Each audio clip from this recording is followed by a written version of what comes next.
Hello everybody, I'm Dan Murrell here with my review of Godzilla Minus One. I am actually back here in the studio. This is not a pre-tape. We had a fantastic trip to New Zealand, and I look forward to sharing more about that in the weeks to come. But there is so much to get to. I have about literally 24 movies to watch for award season that came in while I was away, in addition to the new stuff that's coming out and trying to catch up on stuff for the channel, charts and streaming charts. So you're going to get used to this face because I'm going to be on here a lot. I've got this review. I think I have another review that I'm going to try to get out today, and I may have another review on Sunday, Monday, Tuesday, Wednesday, in addition to charts and everything. I want to catch up on things like Wish, as well as a lot of these newer movies that are coming out. So get used to it because I'm going to be making up for lost time. Thanks to everybody for being patient while I was gone. It was actually a nice extended break. I love you all and I love working on the channel, but it was also nice to see another country and all of that stuff. But we'll get to the mushy stuff later.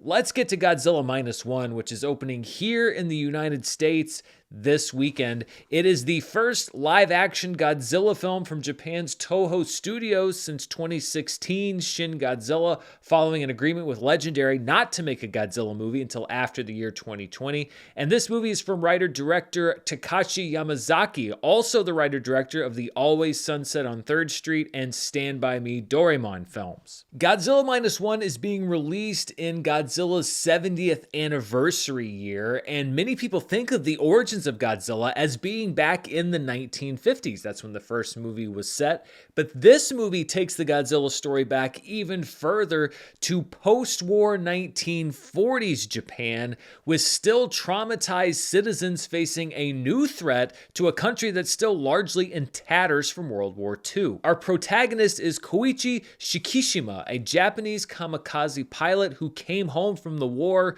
which is already a stain on his honor. If the original Godzilla film in 1954 was about post-war atomic fear, this movie is largely about post-war guilt and the ability to carry on with your life after so many other people have died. Shikishima's struggles reflect Japan's as he grapples with how to rediscover himself and carry on in the face of his own PTSD and trauma. His past returns to haunt him when Godzilla, a creature with which he had a brief encounter in the waning days of World War II, returns to threaten mainland Japan for the first time. It's not explicitly stated that this movie is a prequel or a reboot of some sort, but the Godzilla franchise largely has never really been about establishing a franchise chronology.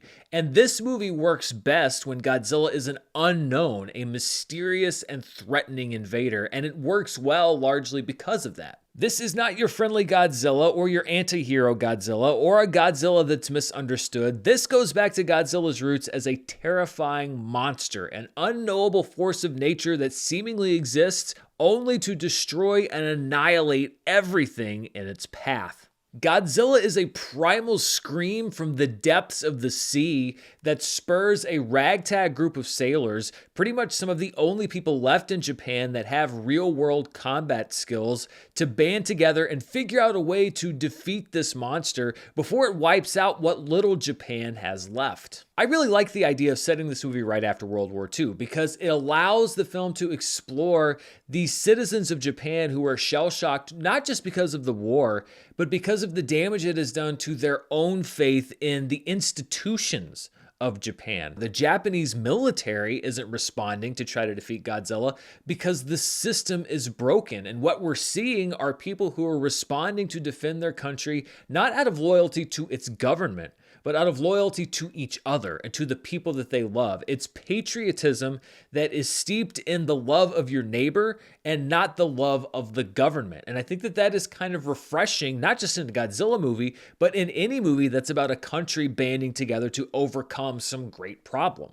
It sounds a little heavy, and sometimes it is, but this Godzilla movie is able to mix these heavier themes with everything that you've come to expect from a typical Godzilla film. You have the music, the destruction, the grave discussions about how to defeat the monster, and of course Godzilla's trademarks, including a terrifyingly designed atomic breath that induces actual atomic blasts. Another touch that hits even harder by setting this film just after World War II. The horror that you see on the characters' faces when they see this destruction that Godzilla brings doesn't really need any explanation. It's the realization of their greatest fears. It is an atomic horror revisiting Japan, but this time it's a horror that can't be surrendered to or negotiated with. It has to be defeated. I'm not a massive fan of the Godzilla series, not because I don't like the movies, but because I haven't seen the majority of them. I'd say I've seen what people would consider to be the big ones, the key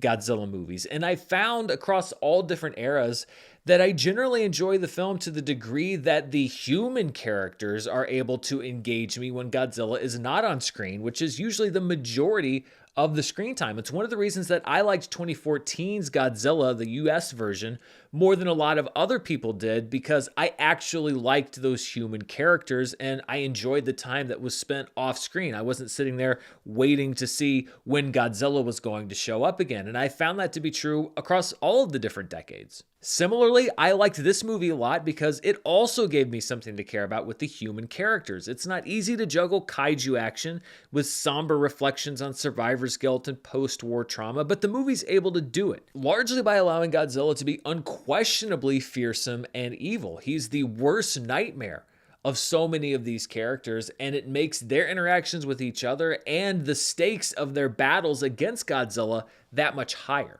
It's a strong balance of drama, creature action, nods to Godzilla's legacy, and also impressive filmmaking. Godzilla's scale is particularly well drawn in the movie, and there are glimpses of Yamazaki's influences, including one seafaring sequence that gave me strong Jaws vibes. I may not have seen every Godzilla film, but this is one of the best Godzilla films that I have seen. I think it's worthy to come out in celebration of the 70th anniversary of the franchise. And I think it's also a movie that shows you the potential of Godzilla and the different ways that you can portray Godzilla, even 70 years, 7 decades after the character and the series first debuted. So on my personal scale, I'm giving Godzilla -1 an easy, it's good rating. And if you are a super fan or even just a fan of the Godzilla series, I think you are especially going to enjoy it. It has wide release here in the United States after a release in Japan earlier this year, and it's on a lot of IMAX screens. So for once, you may not have to look very hard to find Godzilla -1. It has my easy recommendation. And there are other movies that are also in theaters this weekend, including one that I'm going to be reviewing later today, the latest film from John Woo called Silent Night, and there will be reviews of other movies, both new and some releases that came out